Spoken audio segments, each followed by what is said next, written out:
For example, I've noticed that the way I bonded with my brother-in-law was when he and my sister had to move houses and we basically were packing stuff. So Mm. we it's I could never imagine that I would go with a coffee with him and chat. So we always bond by doing activities, and I think that's something that is very well You don't go captured. on mandates with guys? You see this also with Randy and Heroes in a way. So Oh, yeah. what is the absolute moment of bonding of Hank and Francisco?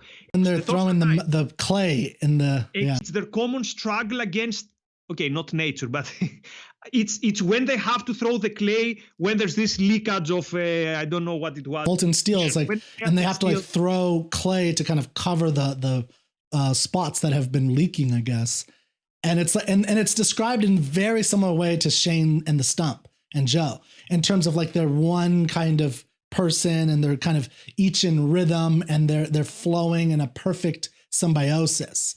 And then they come back and, you know, Hank is very enthralled by this and energized by this moment, just like they are, just like Joe and Shane. But yeah, Ayn Rand understood that bond, I think, better than a lot of modern men do, that it's through, you know, work and through action that men tend to bond. So it's always bonding through work. It's her version of that. And Shane even says, this is the best stump I've ever had. And it's a kind of recognition of the idea that this bond that you're talking about happens through the product of their work and what they're able to accomplish together.